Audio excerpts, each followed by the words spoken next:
สวัสดีเจเจแล้วก็ป้าน้อยหนุ่มพระเจ้าคนรูปหล่อตัวเนอร์ครับผมขอกราบไหว้สาครูบาลักเหมือนกันนะครับอืมสวัสดีเนอร์ผมขอกราบไหว้สาตุลุงนวลโคนรูปหล่อวัดสันเมียงอำเภอเวียงหนองล่องเหมือนกันนะครับผมสวัสดีเนอร์ครับถ้าวันศีลวันใดไปลืมไม้กาเกะนะครับประเทศผมเป็นห่วงเนาะเป็นห่วงเพราะสูงวัยตัวเนาะไปลงบ้านลงเฮียนจะไปทางใดไปลืมไม้กาเกะนะครับ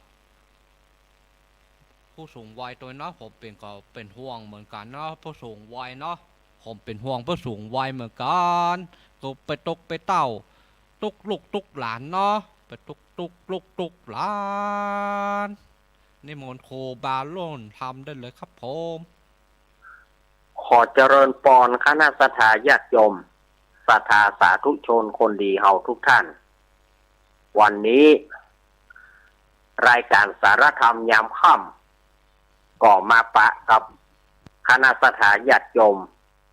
ท่ามกลางสายฝนสุยท่ามกลางสายฝนที่สุยบานักหมอกตกสุยท่ามกลางบรรยากาศครึ้มเนาะวันนี้เข้ารายการจ้าหน่อยเพื่อว่ารอสัญญาณจากสถานีวิทยุลำปางรอสัญญาณจากครูบาอาจารย์ก็รอจนไปถึง20 นาทีเปิ่นบ่มาเจก็ว่าเข้าคือกำเนิดวันนี้ก็คงจะได้แบบได้กระสาระหน้าหูนะวันนี้นี่คงจะมาได้เปิดสายแล้วเนอะสถาญาติโยมวันนี้นะ เพราะว่าถ้าเอามาอู้กันวันนี้ก็จะได้มีสาระต่างๆก่อนนักหนาป้านอยู่เนาะสถาญาติโยมก็บอกว่ากันเนาะวันนี้นะ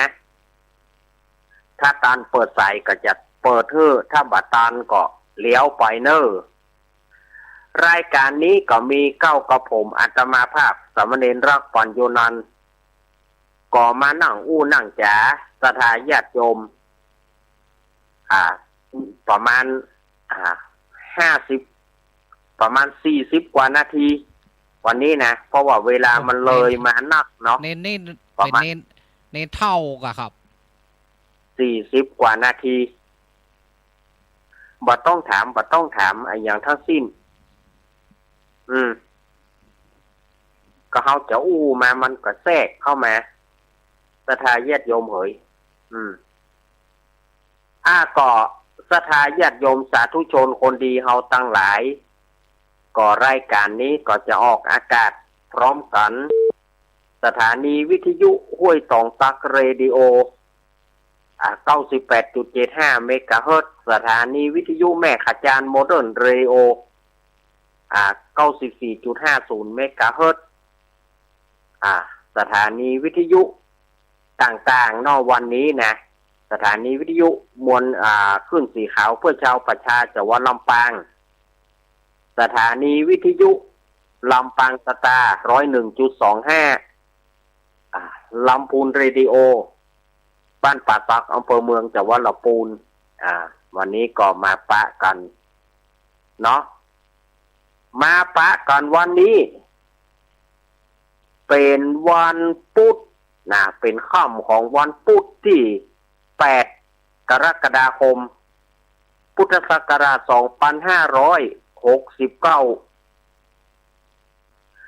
เดือน10เหนือเดือน10หน้าเดือน8ใต้เดือน8หน้าแฮมมานี่9ค่ำพร้อมว่าเป็นวันพุธก็นับเวลาแต่3 วันพระ3 วันศีล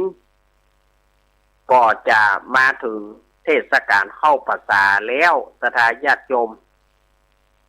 วสันตฤดูก็จะมาถึงเป็นหน้าฝนที่เต็มตัวเนาะเมื่อปากันแล้วก็บ่ฮื้อได้กลาดแก้วเสียเวลาเจิญสถาญาติโยมได้ไหว้พระสวดพุทธคุณด้วยกันก่อนเนาะแล้วค่อยว่ากันในสาระต่างๆแห่งกำนึงกราบพระกราบนึง กราบสองกราบสามอรหังสัมมาสัมพุทโธภควาพุทธังภควันตังอภิวาเตมิกราบสวาคาโตภควตาธัมโมธัมมังนะมัสสามิกราบสุปฏิปันโนภควโตสาวกสังโฆสังฆังนะมามิกราบนะโมตัสสะภะคะวะโตอะระหะโตสัมมาสัมพุทธัสสะนะโมตัสสะภะคะวะโตอะระหะโตสัมมาสัมพุทธัสสะนะโมตัสสะภะคะวะโตอะระหะโตสัมมาสัมพุทธัสสะอิติปิโสภะคะวะอะระหังสัมมาสัมพุทโธวิจาจารณะสัมปันโนสุขาโตโลกาวิโตอนุตตโรปุริสาธรรมสารติสัทธาเทวะมนุสสานังพุทโธภควาติสวากาโตภควตาธัมโมสันทิติโกอากาลิโกเอหิปัสสิโกโอปานายิโกปัจจตังเวทิตาโพวินโยหิติสุปฏิปันโนภะคะวะโตสาวกสังโฆอุจุปฏิปันโนภะคะวะโตสาวกสังโฆยายะปฏิปันโนภะคะวะโตสาวกสังโฆสามิจิปฏิปันโนภะคะวะโตสาวกสังโฆยัตติตังจัตตาลิปุริสายุขานิอัตตาปุริสาปุงคลาเอสะภะคะวะโตสาวกสังโฆอาหุนายโยปาหุนายโยทักขินายโยอัญจลิการณิโยอนุตตรังบุญญาเขตังโลกัสสาติอาเปตยัญจักขุมาเอกราชาอาริสวรรณโนปัตตวิปปาโตตังตังนามาสามิหาริสาวานังปัทวิปปาสังไตยาชาคุตาวิหาเรมุนระติงเยพระมะนาเวทาคุสัพพะธัมเมเตเมนะโมเตจามังปะระยันตุนามัตถุพุทธานังนามัตถุโพธิญาณโมวิมุตตานังนะโมวิมุตติยะอิมังโสปาริตังกาตัวโมโรวะสัมมากัปปะยิติโมระปาริตังอโรกายาปารมาราภาสันทุชีปารมังทานังวิตาสังปะระมะยาตินิปานังปารมังสุขังกราบกราบกราบเอาแล้วสถาญาติโยมอาตมาก็ได้นำสถาญาติโยมไหว้พระสวดพุทธคุณธรรมคุณสังฆคุณแล้วก็คาถาโมระปริตคาถานกยุงทองก็เรียบร้อยสถาญาติโยมเฮ้ยก็มาอู้กันเรียบร้อยเนาะก็จะไปลืมเนอะวันนี้วันพุธแล้วก็เหลือเวลาแถม4 วันเหลือเวลาแถม4 วันก็จะเป็นวันถวายตานเตียนจำนำพรรษาที่วัดโสภณารามห้วยงูหน่อยอำเภอฝางจังหวัดเชียงใหม่ก็ขอเชิญชวนคณะศรัทธาญาติโยมไปร่วมกินร่วมทานกันเนอะนะไปมีจิตศรัทธาจะเอาเตียนไปห่วมกินห่วมตาลตัวเปิ้นเอาเตียนไปห่วมตัวเปิ้นก็น้อมเจิญเจริญปอนเตียนบะเดียวก็ตึงแปลงขายเตียนน้อยหมอกไปให้บดีเนี่ยหมอกหน้าฮักเนี่ยศรัทธาโยมก็เอาไปห่วมกินห่วมตาลกับเปิ้นเนอะไอ้นี่เตื้อเอาไปซื้อกากพวกกำเดียวนั่นนะสถาญาติโยมจะไปขายหน้ากันกับเจเฮ้ยถ้าขายหน้ากันนี่นะ ถึงจะถามจะไปถามหน้ามอยมันเหมือนเขาขายหน้าก่อนถ้าคืนถามอย่างอี้นะจะวางสายแล้วเนอะจะวางหูแล้วจะบัดจัดแล้วเนอะจะไปถามกับย้อนกะมันเหมือนกับว่าคนอู้มันมีน้ำยาเนี่ยมันดูถูกกันนะสุมาเนอะญาติโยมเนอะที่ได้ใจกำที่บางงามไปนอกสุมาก็ศรัทธาญาติโยมก็จะไปลืมเนอะไปกินไปทานกันแล้วก็ อาตมาภาพก็จะได้จัดกิจกรรมยกวัดมาบ้านกิจกรรมในการเทศธรรมเต่าธรรมในภาษาศรัทธาญาติโยมก็ถ้าฟังกันเนอะอาตมาจะเริ่มตั้งแต่วันที่28เป็นต้นไปอาตมาจะเริ่มตั้งแต่วันที่28เป็นต้นไปก็จะเริ่มเทศเริ่มเล่าเริ่มยกกิจกรรมยกวัดมาบ้านประจำปี2569ก็ถือว่าเป็นวันแรกเข้าพรรษาเอาก็ถือว่าเป็นวันพระวันศีลแรกเข้าพรรษาอีนะถ้าศรัทธาญาติโยมผู้ใดมีจิตศรัทธาจะบูชากันเทศก็น้อมเจริญพรได้เนอแจ้งกับอาตมาก็ได้แจ้งที่แม่เพนก็ได้เนอวันนี้มันเวลามันน้อยเนาะมันก็ต้องวนเข้าไปคำเดียวก็ต้องได้อู้สาระหน้าหูฝ่ายจะบูชากันเทศก็น้อมเจริญพรเนอแล้วก็ปุ้นเนอเดือน12เปงวันเดือน12เปงตรงกับวันที่27กันยายนอันนี้ก็ฝ่ายจะเป็นเจ้าภาพมาลัยโพธิ์สมาจะเทศมาลัยโพธิ์เพื่อว่าอุทิศบุญกุศลไปหาญาติทั้งหลายอันนี้ก็ตามเจตนาเนอะฝ่ายจะเป็นเจ้าภาพก่อนมาลัยโพธิ์นี่นะคุณะ27กันยาพวกกันเนอะมันยังก่อยอยู่จะบอกว่าเนาะมันก่อยไปอยู่ศรัทธาสาธุชนทั้งหลายมันใกล้มานะแกเหลือเวลาแถม21วันก่อนจะเข้าพรรษาแล้วศรัทธาญาติโยมเนอเนื่องด้วยมันใกล้เข้าพรรษาเนี่ยศรัทธาญาติโยมเตรียมตัวเตรียมใจที่จะเข้าสมาธิภาวนาก็เนี่ยเมื่อเนี่ยได้นะศรัทธาญาติโยมเนอเนี่ยเมื่อเนี่ยได้ภาวนาเมื่อสติเฮายังดีอยู่อีแม่นอนอีป่อนอนอยู่เนี่ยแต่สติยังดีอยู่บางท่านโทรศัพท์เองได้อยู่ถือว่าสติดีนะถือว่าท่านที่ถึงแม้ว่าท่านจะบอกว่าท่านติดเตียงไปทางใดบ่ได้แต่ท่านสติท่านดีอยู่ก็ยังโทรศัพท์ได้อยู่ก็แสดงว่าสติสัมปชัญญะยังดีแต่ว่าร่างกายมันบ่ไหวแต่ว่านี่ก็ไม่เกี่ยวในเวียงเชียงใหม่ก็ถามอาตมาว่าท่านอาจารย์อีแม่ติดเตียงนะแต่อีแม่จะภาวนาอีแม่จะนอนภาวนาได้ก่อนภาวนอนได้ก่อนได้กะนอนนะภาวนาจะไปเอาความพิการของเฮาแต่ถ้าว่าเฮาพิการนั่งก็ได้เฮาต้องเอาละมันจึงมีวิธีของมันนั่งบ่ได้ก็นอนแหละจะเอาพุทโธนั่นนะแม่เขาตั้งพุทโธป่อเขาตั้งพุทโธน่ะอันนี้เฉพาะท่านที่นั่งบ่ได้ก็นอนพุทโธ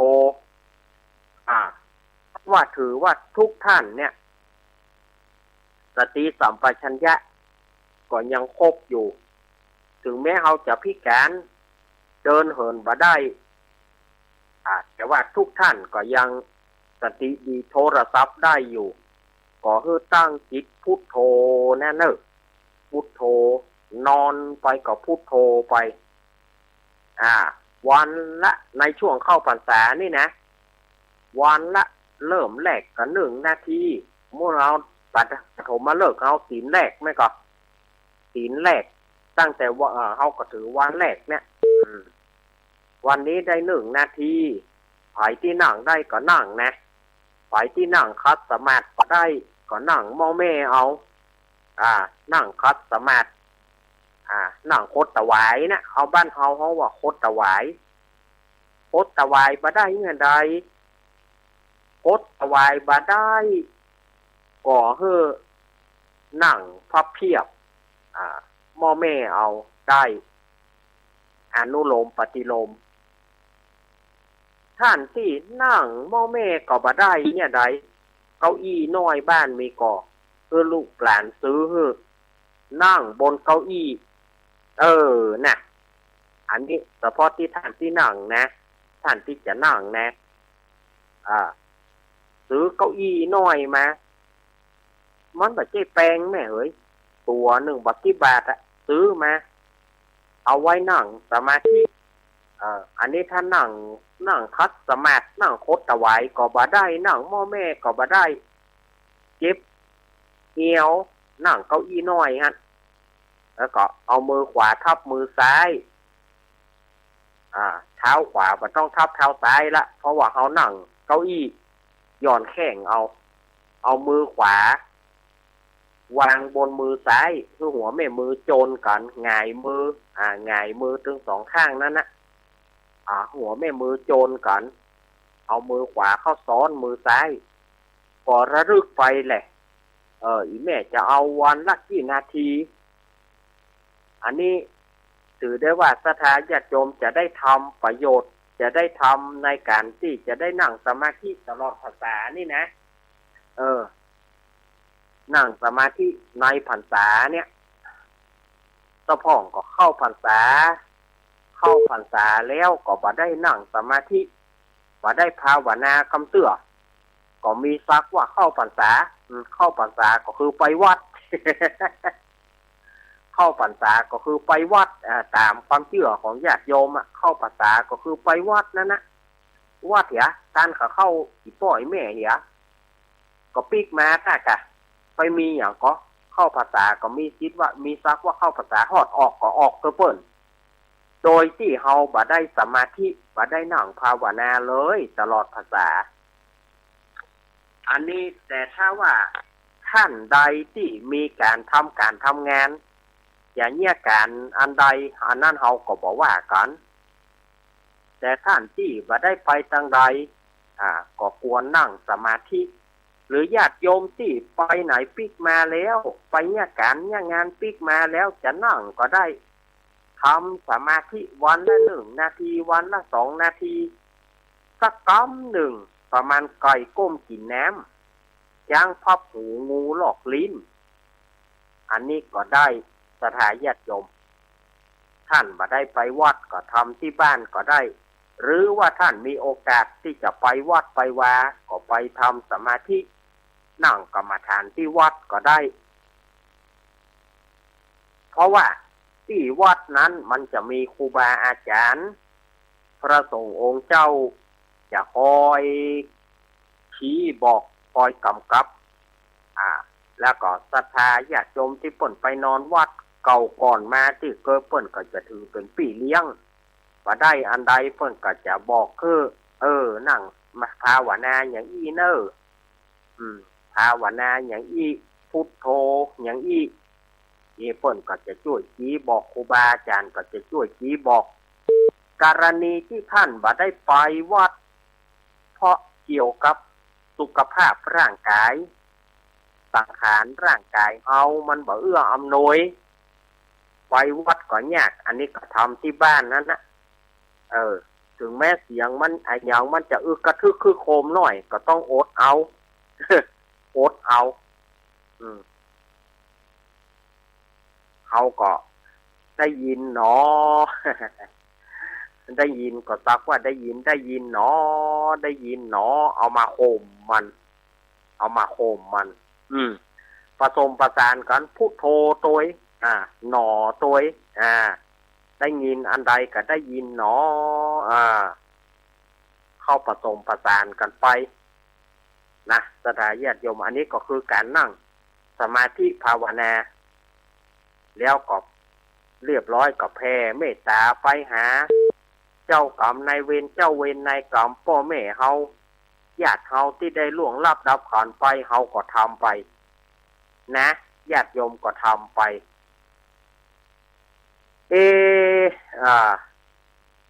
แล้วอี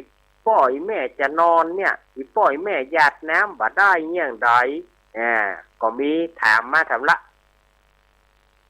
ก็ละนึกในใจท่านขออุทิศบุญไปหาเขาที่ได้ล่วงลับไปจะเป็นพ่อเป็นแม่เป็นญาติพี่น้องเป็นญาติอะไรก็ได้เขาก็แผ่บุญไปเพิ่นก็ถึงได้รับละแม่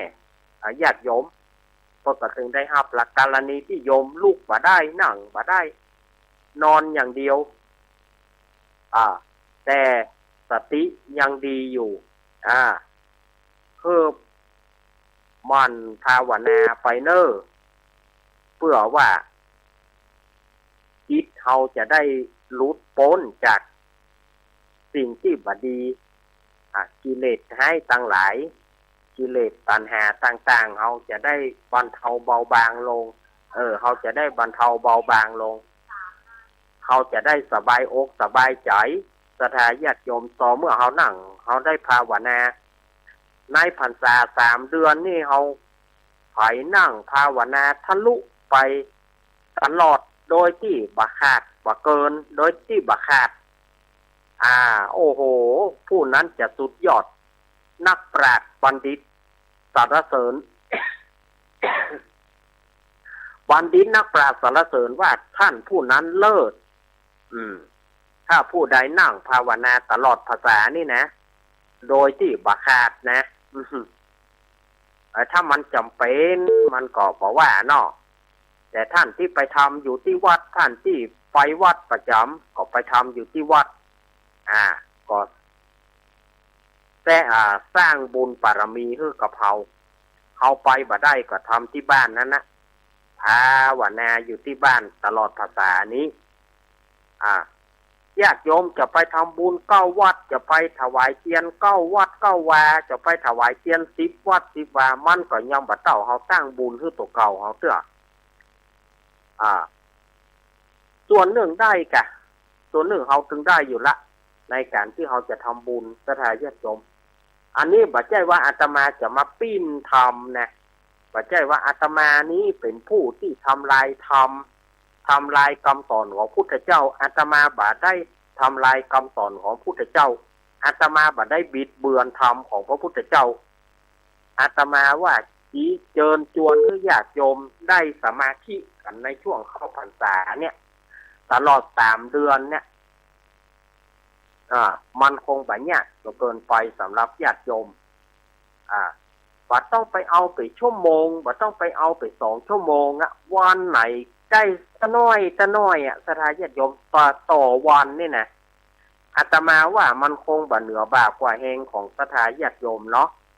อาตมาเชื่อมั่นว่าคงบ่เหนือบากว่าแหงของศรัทธาญาติโยมที่จะทำนะ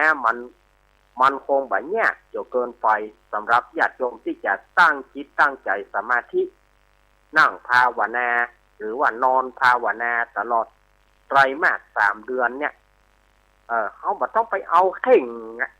เขาบ่ต้องไปเข่งขอเพียงว่าวันละน้อยวันนี้เขาได้ซะอีวันพุธเขาก็จิตใจเขาสงบเขาก็เพิ่มไปแถมจิตใจเขาสงบไปเขาก็เพิ่มไปแถมจาก1 นาทีไป2 นาที2 นาทีไป3 นาที3 นาทีไป4 นาทีขยับมันไปเรื่อยๆดีบดีศรัทธาญาติโยมจะได้มรรคผลนิพพานนะดีบดีจะได้ดวงตาหันธรรมจะได้เป็นโสดาบันกะจะได้เป็นสกิทาคากะจะได้เป็นพระอนาคามีกะจะได้เป็นพระอรหันต์กะเนี่ยศรัทธาญาติโยมอย่ามองข้ามความปลอดภัยนะอย่ามองข้ามความปลอดภัยว่า โอ้มันจะได้ว่าเฮาทำได้ถ้าจิตใจเฮาสำรวมจิตใจเฮาตั้งมั่นเนี่ยอาตมาว่าเชื่อมั่นว่าศรัทธาญาติโยมตลอดพรรษานี่ถ้าเฮาบ่ขาดนะถ้าเฮาบ่มีความจำเป็นถ้าเฮาบ่ขาดนะอาตมาว่าญาติโยมอาจจะสำเร็จมรรคผลนิพพานได้จะเป็นพระอริยบุคคลได้ฉะนั้นขอศรัทธาญาติโยมเฮามั่นทำสมาธิในช่วงพรรษานี้เฮาหันส่วนมากเนาะเฮาที่เฮาฮู้กันเฮาสืบกันมาเนี่ยก็ส่วนมากก็บ่ได้สมาธิถึงเวลาก็ห่อขนมไปวัดเหีย ไปฟังธรรมเหียไปฟังธรรมบางวัดเพิ่นก็จะมีการนำศรัทธาญาติโยมนั่งกรรมฐานบางวัดเพิ่นก็บ่มีฟังธรรมแล้วก็ปิกวัดเหียปิกบ้านเหียอันนี้ก็มีนะแต่เขาก็บอกว่าบ่พลาดพิงไปถึงวัดเปิ้นนะมันจะเสียหายแต่เขาอู้ถึงว่าบางวัดบางวาเปิ้นก็บ่มีบ่ได้จัดนั่งกรรมฐานบ่ได้นั่งสมาธิฟังธรรมแล้วก็เมื่อฟังธรรมแล้วก็ต่างคนต่างเมื่อเหียบ่ได้สมาธิสักกรรมอาตมาว่าอาตมาก็มาคิดใจว่าควรให้ศรัทธาญาติโยมได้นั่งสมาธิคนละน้อยคนละน้อยตลอดพรรษานี่ถ้าจะดีเนาะสำหรับท่านที่ไปวัดเปิ้นก็ทำอยู่แล้วแต่ถ้าว่าท่านที่ไปวัดจะทำตึงวันก็ได้ถ้าท่านมีโอกาสทำตึงวันก็ได้ใจอยากจะให้ศรัทธาญาติโยมทำตึงวันละน้อยวันละน้อยวันละน้อยก็จะทำเพียรไปจะนั่งสมาธิภาวนา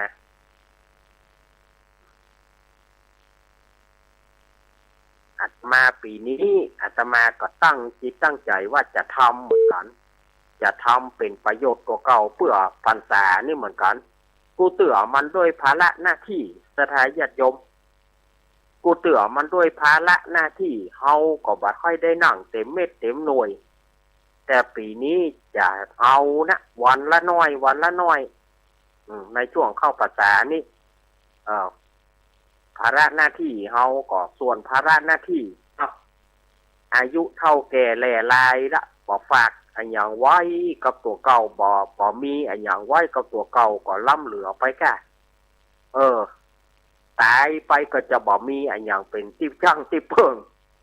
ฉะนั้นเฮาก็ควรทำไว้พ่องนะฝากไว้เฮาได้มีโอกาสนั่งสมาธิภาวนาได้ไปฟังน้ำฟังธรรมที่วัดถ้าบ่ได้ไปก็ฟังที่บ้านฟังที่บ้านอาตมาก็จะได้นำสาระต่างๆเอามาทำปืนบ้านปืนเมืองอาตมาก็จะได้ยกมาที่บ้านมาฟังสู่วิทยุของญาติโยมมาสู่วิทยุของญาติโยมในเครือข่ายคลื่นสีขาวเพื่อชาวประชาและเครือข่ายอาตมาจะเริ่มตั้งแต่วันที่28เป็นต้นไปจนถึงวันที่4พฤศจิกายนอาตมาจะทำอย่างนี้นะยกวัดมาบ้านประดุษวันศีลนะตั้งแต่28กรกฎาคมไปจนถึงวันที่4พฤศจิกายนอาตมาจะทำตามนี้แล้วก็ญาติโยมก็ค่ำมาก็นั่งสมาธิกันคนละเล็กคนละน้อยเพื่อเป็นพุทธบูชาธรรมบูชาสังฆบูชาเขาทำเป็นพุทธบูชาเขาได้ถวายข้าวตอกดอกไม้ถวายต่อจ่อน้อยจูงใจถวายอันยังต่างๆเขาก็ถวายไปละเขาควรภาวนาบูชาอย่าพ่องภาวนาบูชาพระพุทธภาวนาบูชาพระธรรมภาวนาบูชาพระสงฆ์ถ้าไผมีบัญญัติประกรรมก็เอามานั่งอันนั้นสำหรับคนที่นั่งเมินได้ท่านที่นั่งเมินได้ก็เอาบัญญัติประกรรมมานับพุทโธไปโยมจะเอาพุทโธถึง108ก็ได้ หรือว่าจะแบ่งพุทโธ56ธัมโม38สังโฆ14ก็ได้อันนี้ถ้าท่านมีบันับนะมีบันับประกรรมนะก็ถ้ามันเกินมาแล้วอาจารย์เกินมานั้นก็เอารวบรวมครูบาพ่อแม่แล้วก็ครูบาอาจารย์คือคุณพ่อคุณแม่คุณครูบาอาจารย์ถ้ามันเกินไปเนี่ยแสดงว่าเปิ้นแปลงคือว่าคุณพ่อคุณแม่กับคุณครูบาอาจารย์นั่นถ้ามันเกินกว่านั้นจะไปตัดเปิ้นโอ้บักกรรมเปิ้นมันเกินเปิ้นไปจะไปตัดถ้าตัดมันก็เสียทรงแล้วนะแล้วก็มันก็ครบถ้วนตามเปิ้นคือเปิ้นแต่งไว้อย่างนั้นนะเพื่อเป็นเปิ้นเพราะว่าอันนั้นเป็นคือพ่อแม่ครูบาอาจารย์ถ้ามันจะมีกี่หน่วยมันก็เกินบ่เกิน111หน่วยถ้า111หน่วยก็ป่อหน่วยคุณป่อหน่วยคุณแม่หน่วยคุณครูบาอาจารย์หน่วยถ้ามันมี109ก็เอารวบรวมกันพ่อแม่ครูบาอาจารย์ถ้ามันมี109ก็พ่อแม่ครูบาอาจารย์อยู่ด้วยกันอันนี้เอากูลบ่นะกูลพ่อแม่ครูบาอาจารย์กูลพ่อคุณแม่คุณครูบาอาจารย์ถ้า108นะก็คือกูลพระพุทธกูลพระธรรมกูลพระสงฆ์56 38 14ก็ครบ108นะสถานญาติโยมทีนี้ก็อาตมาฝากไว้ในวันนี้ว่าศรัทธาญาติโยมอยากจะทำบุญเพื่อเป็นประโยชน์กับตัวเก่าเพื่อจะทำประโยชน์ให้ตัวเก่าในช่วงเข้าพรรษานี้ว่าได้ไปที่ไหนก็ควรนั่งสมาธิวันละน้อยศรัทธาญาติโยมมันก็คงบ่เหนือบากว่าแห่งของญาติโยมเนาะท่านที่ไปบ่ได้นอนนั่งบ่ได้ก็นอนวันละน้อยหรือว่าญาติโยมจะเอาให้มันลับไปเลยก็ได้ลับไปเลยซ้ำดีเนาะลับไปเลยซ้ำดีเวลาหมดเหี่ยแล้วอาตมาก็ต้องนำรายการอำลาศรัทธาญาติโยมไปก่อนลืมวันอาทิตย์ที่จะถึงนี่นะวันอาทิตย์ที่จะถึงนี่ก็ปากันไปที่วัดโสภณารามหรือว่าห้วยงูในอำเภอฝางศรัทธาญาติโยมไปกินไปตานเอาเตียนไปตานตัวกันถือว่าจะไปห่วมเอาปัจจัยไปหอมเปิ้นก็ได้ถ้าว่าเตียนก็บ่มีเอาปัจจัยไปหอมหอมเปิ้นถือว่าได้ถวายเตียนเหมือนกันเนาะศรัทธาญาติโยมอันนี้ก็ฝากไว้นะอาตมาฝากไว้ด้วยเวลาเพียงเท่านี้ลาทีไม่ใช่ลาก่อนโอกาสหน้าถ้ามีโอกาสก็ค่อยปะก่อน วันนี้เวลาน้อยแล้วก็เลยได้อู้กันน้อยน้อยก็ผสมน้อยเนาะน้อยได้นิ้วได้น้อยเป็นอย่างเนาะศรัทธาญาติโยมกรรมอันใดที่อาตมาว่าไปมันรุนแรงไปกรรมไหนที่มันรุนแรงไปก็ขอสุมาอาภัยศรัทธาญาติโยมเอาไว้โอกาสหน้าค่อยปากันใหม่โชคดีไปของศรัทธาญาติโยมทุกท่านอายุวันโนสุขังพระลังขอเจริญพร